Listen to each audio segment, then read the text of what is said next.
What if the gods you were told to forget never stopped watching? What if the rustling of trees, the rhythm of the stars, and the hush between thunderclaps were echoes of a path once walked barefoot, a path we traded for stone temples and silent skies? Welcome, seeker of the forgotten. Today, we open the oldest door, not carved in stone, but remembered in silence. This is not a journey into dogma. It is a return to rhythm, not belief, but belonging, not worship, but witness. This is modern paganism, a path that was never lost, only buried beneath conquest, beneath fear, beneath time. For thousands of years, the earth was not owned. She was honored. She was altar. She was breath between all things. Before empires declared dominion, before books replaced memory, before spirit was severed from soil, there were paths of knowing woven into nature, ways of being, not believing. The Celts whispered to trees. The Norse carved runes into bone. The Greeks danced under full moons for Artemis. The Slavs left food for household spirits. The Babylonians read stars like scripture. And then, fire, empire, erasure, pagan became an accusation. Witch, a sentence. And earth, just another resource. But the silence was not absence, only suppression. The roots remained. Modern paganism is not a single belief. It is a remembering, a realignment with lunar cycles, seasonal shifts, sacred breath, with gods whose names were swallowed by time, but whose essence still stirs within dream and instinct. And now it grows. Around the world, people are waking, not to new beliefs, but to ancient rhythms. They light candles, not to manifest, but to remember. They gather on solstices not for novelty, but to align with celestial memory. They call themselves Wiccans, druids, heathens, hectics, different names. One truth, one. Nature is not dead, and the divine wears moss, bone, wind, and flame. You may ask, but is this real, or fantasy dressed in forest green? Let me tell you a story. A woman once stood at the edge of her life. She had left a religion that punished her for asking, for dancing, for wanting. One autumn evening, alone in a forest, something ancient reached toward her, a flicker in her belly, a warmth, not hers, yet deeply familiar. She found a circle of stones, half buried in moss. She knelt. No scripture, no names, only breath, only awe. That moment wasn't a conversion. It was a remembering. Modern paganism isn't about worshiping old gods from textbooks. It's about decoding the symbolic language of your soul, spoken in intuition, pattern, dream. Spirit doesn't descend from the sky. It rises from the roots. Over the last 40 years, this movement surged. Wicca rose fast in the U.S. Druidry revived in Britain. Ancestral bloomed in Iceland. And now, a new wave stirs. A post-literal, post-religious, mystical generation that no longer seeks gods to obey, but a world to feel sacred again. You don't need belief to walk this path. You need stillness. Can you feel it? In the hush of a forest trail, in the stare of a crow that seems to know your name, in the sensation that moonlight sometimes speaks. These are not coincidences. They are invitations. Modern paganism teaches you to see them as conversations. Subtle, symbolic, sacred. Let's be clear. This is not a perfect restoration of ancient rites. It is a revival, a re-enchantment. Books like The Spiral Dance, Drawing Down the Moon, The White Goddess, breathed life into forgotten symbols. Power. Some call it invention. Pagans call it remembering with new words. Because the old ways were never meant to stay frozen. They are meant to evolve, as needed, as remembered. And here's a secret most won't say aloud. You don't need robes, spells, or crystals to be pagan. You only need to pause and listen, to remember that Earth is speaking to you now. Ritual invitation. Tonight, take off your shoes. Go outside. Stand on soil, stone, or grass. Close your eyes. Feel your feet. Breathe in for 4. Hold for 2. Exhale for 6. Repeat 3 cycles. Then ask quietly, what do I remember beneath my name? Don't wait for words. Feel for something older than language. Even a shiver is an answer. Modern paganism is not about escape. It is about return. So when the noise of the world becomes unbearable, when everything feels synthetic and numb, go outside. Touch a tree. Close your eyes and listen. The divine still breathes beneath your fingertips.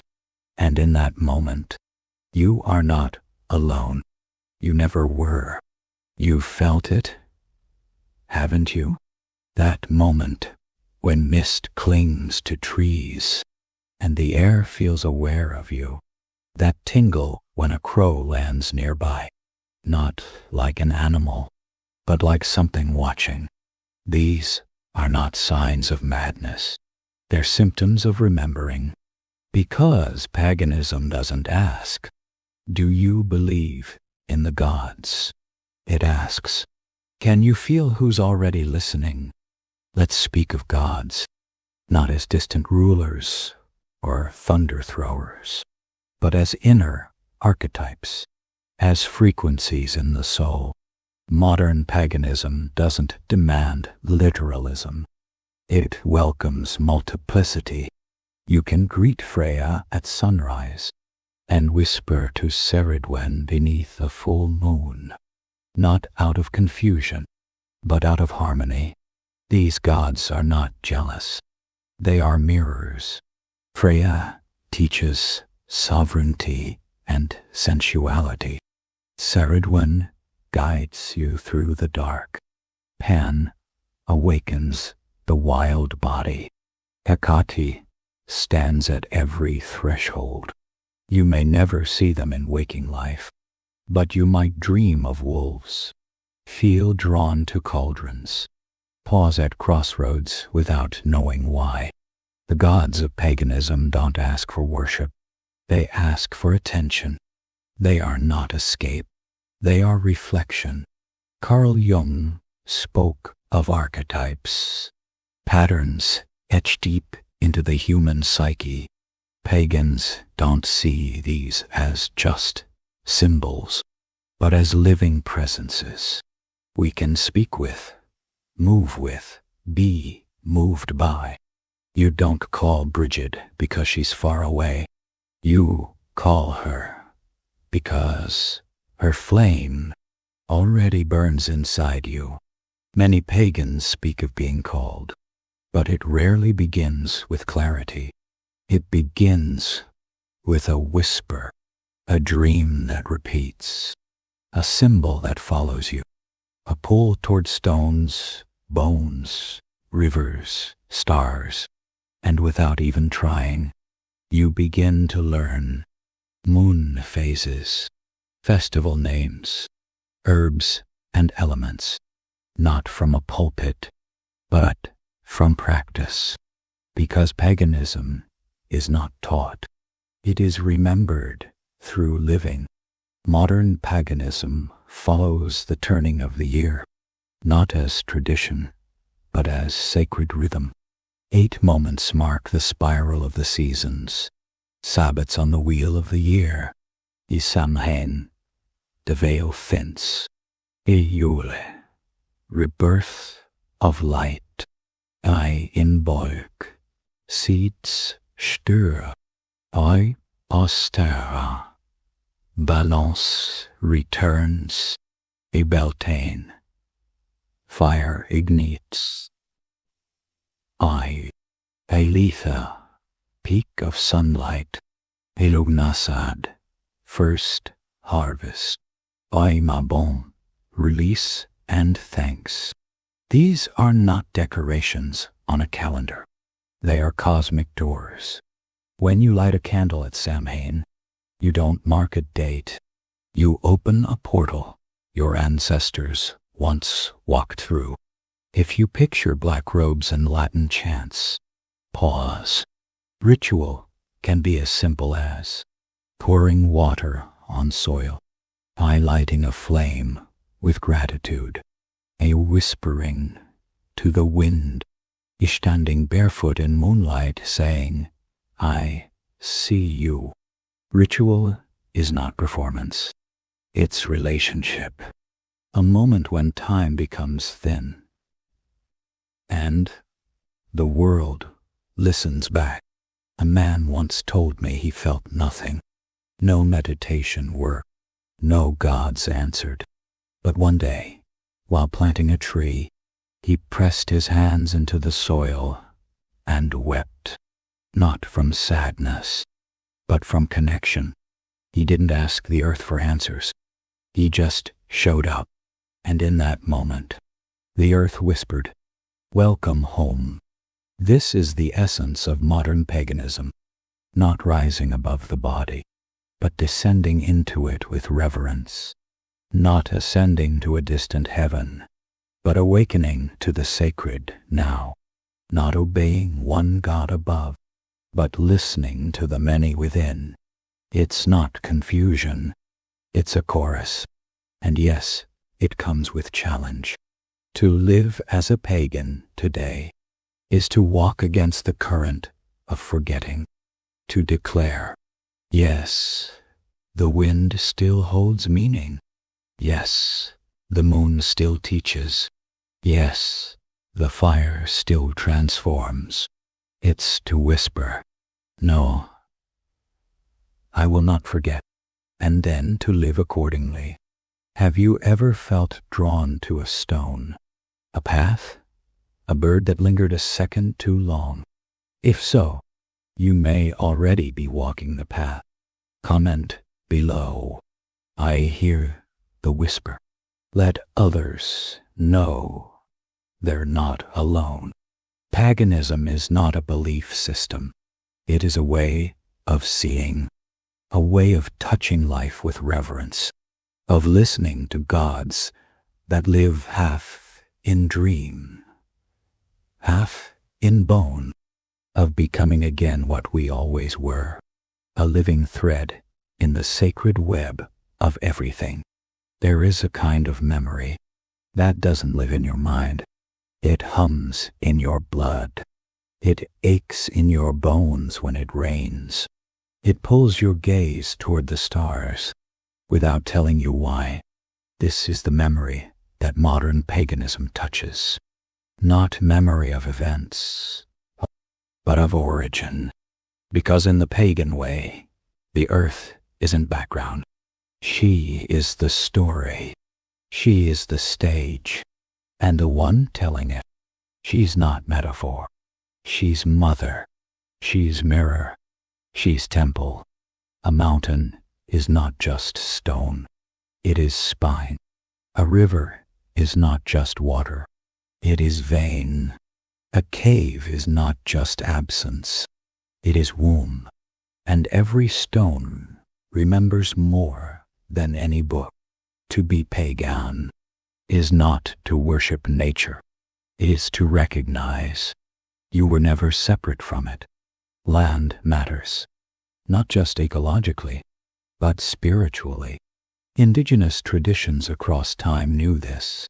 The land holds memory. It carries story. It carries soul.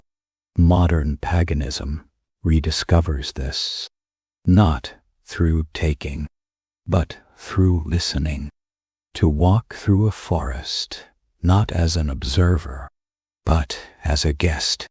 To touch the soil, not as dirt, but as ancestor.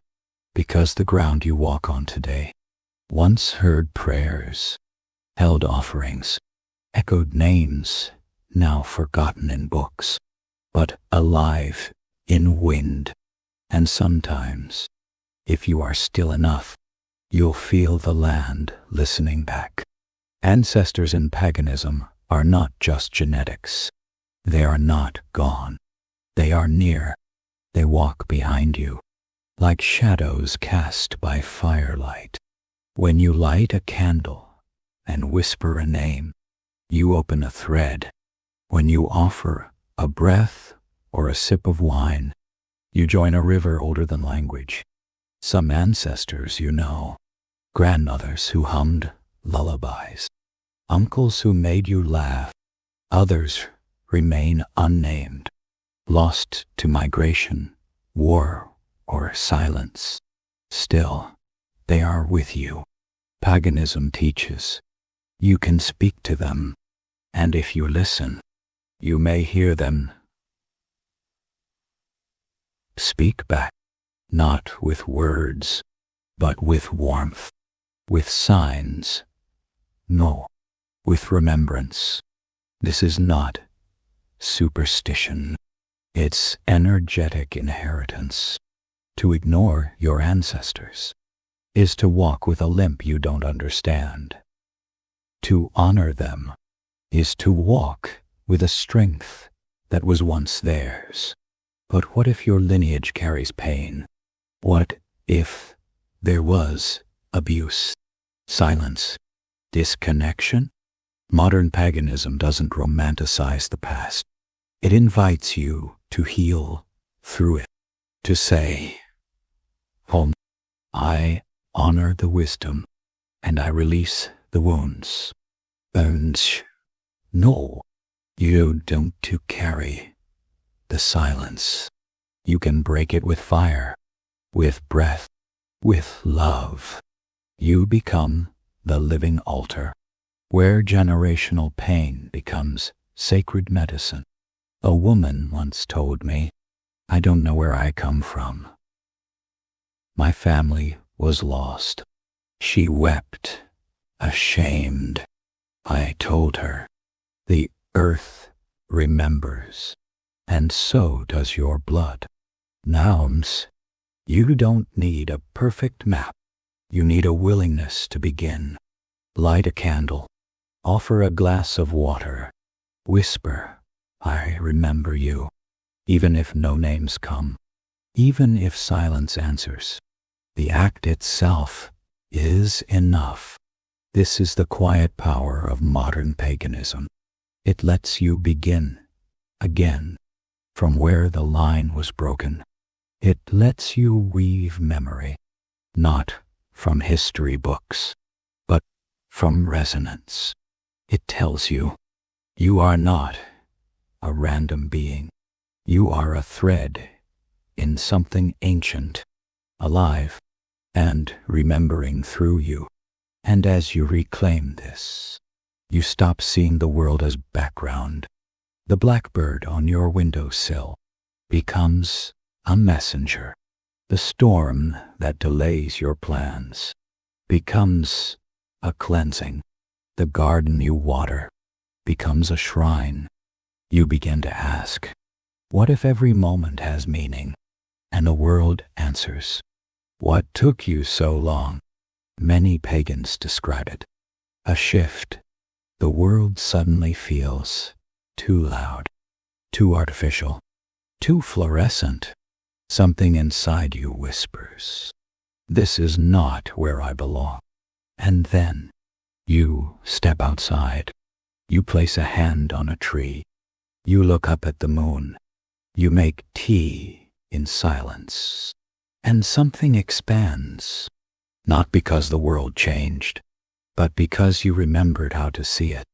That is the pagan lens. Not new belief, new sight.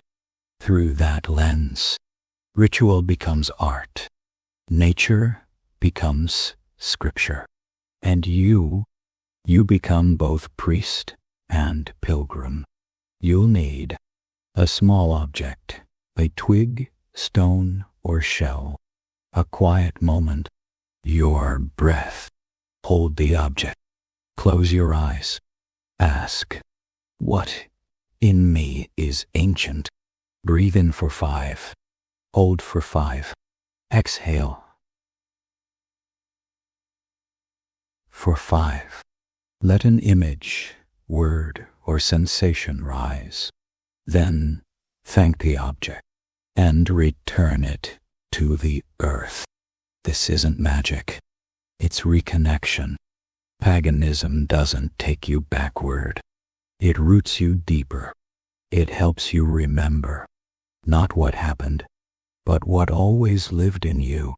A memory of harmony, of rhythm, of belonging. So when someone asks, is paganism real? You can smile and say, I don't believe in it. I breathe with it. Ja, ning, Norse share. And if they ask, isn't that dangerous?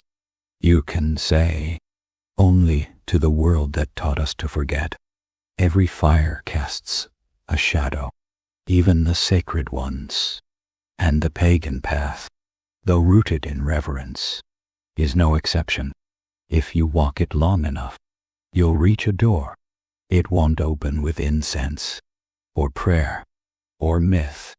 It opens when you're willing to face what you've spent a lifetime avoiding. Let's speak of shadow, because no path is whole until it teaches you how to stand in the dark and not run. Modern paganism does not promise light. It promises wholeness, and wholeness means facing the parts of yourself you buried under shame, silence, survival. This is where paganism parts ways with spiritual escapism. It does not bypass pain. It invites it in. It says, this too belongs. The goddesses of the shadow, Hecate, Kali, the Kaich, they are not soft.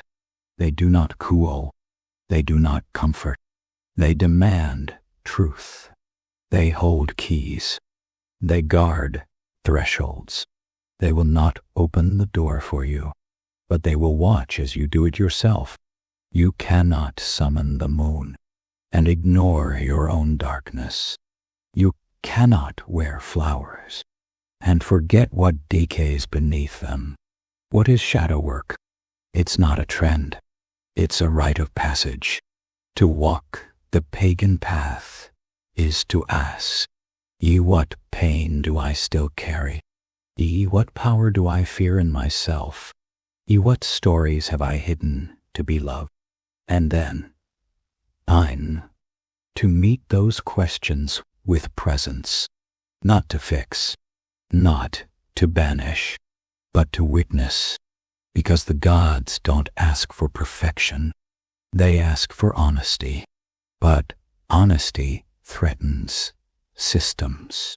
And so paganism has always been dangerous, not because it harms, but because it reveals. It reveals power. That does not ask permission.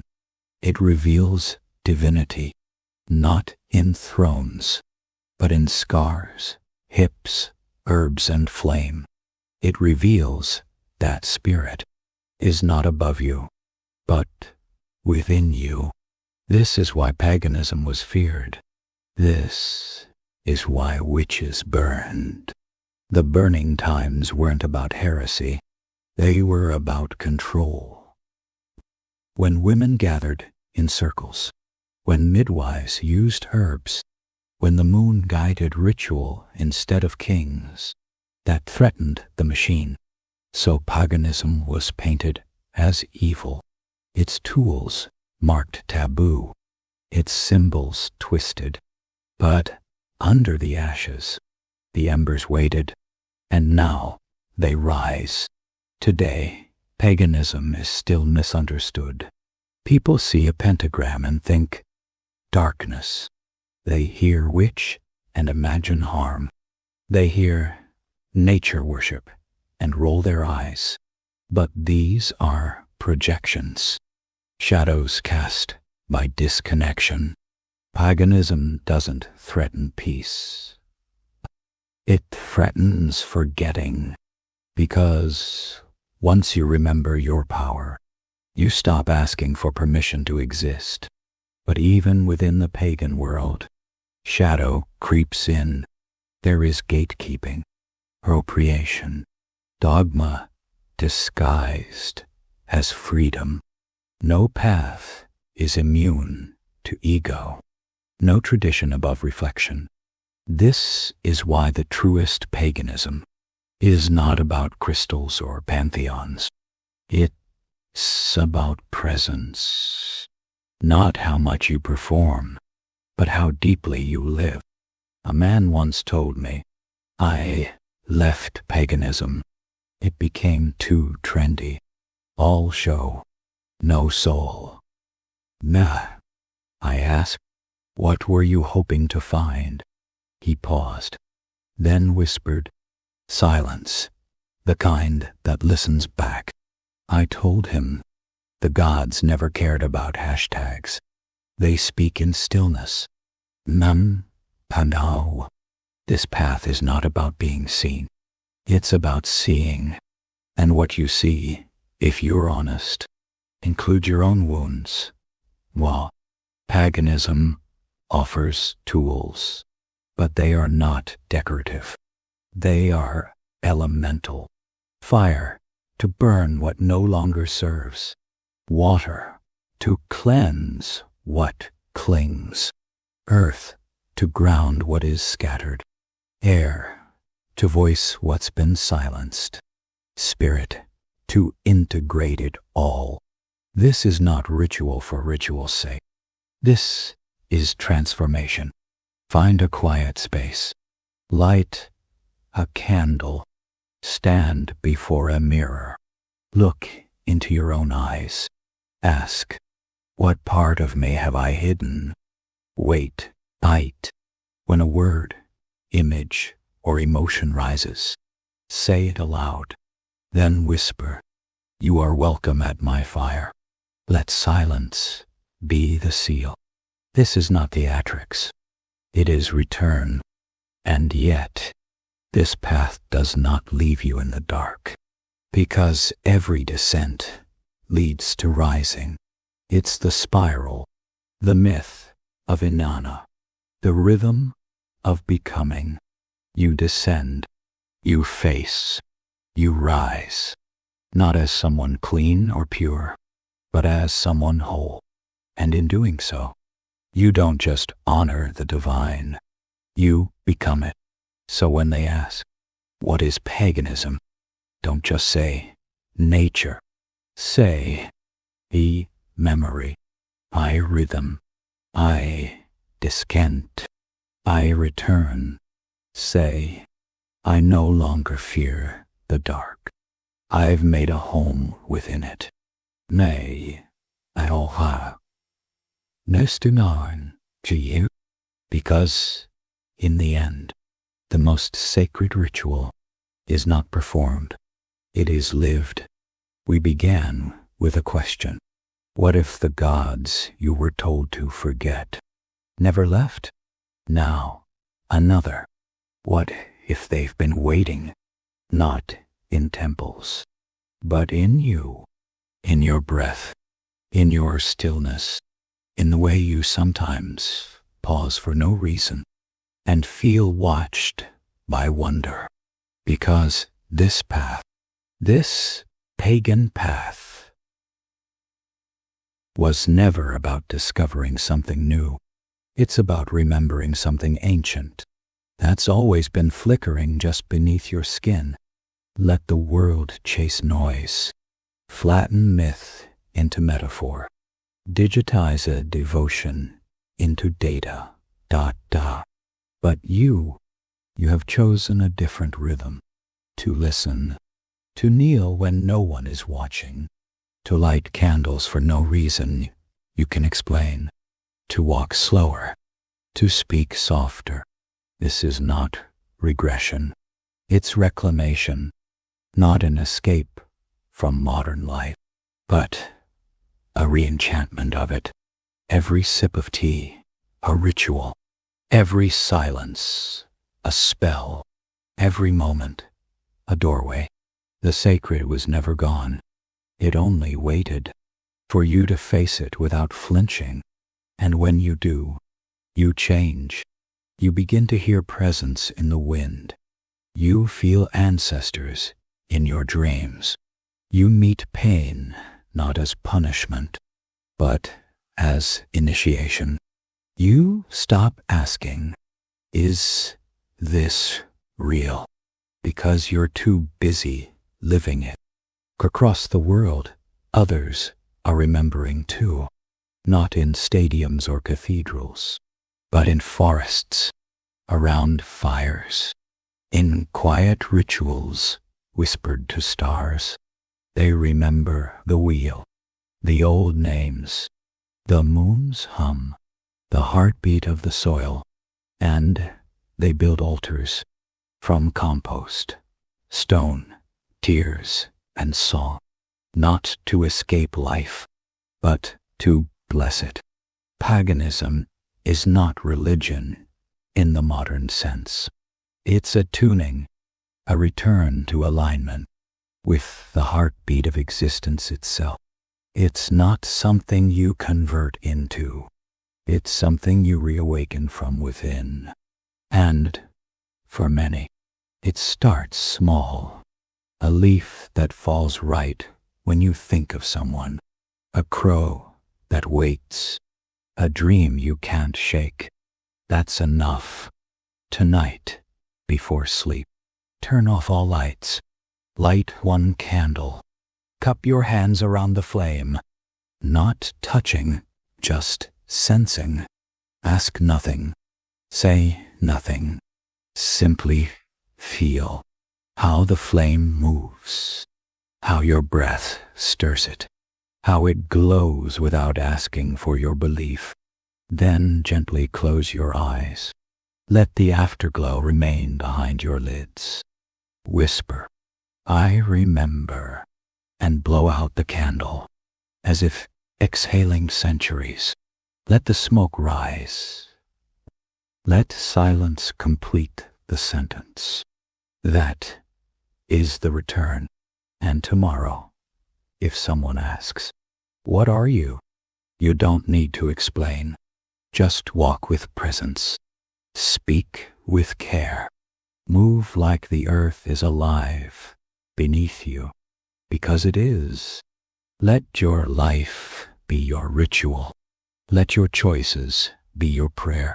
Let your stillness be your temple. Because in the end, paganism is not about belief. It's about belonging to earth, to time, to the unseen threads that connect all things. And you belong. That is the secret they could never burn. Thank you for walking this path with me. The flame is yours now. Tend it well, and when you are ready, pass it on.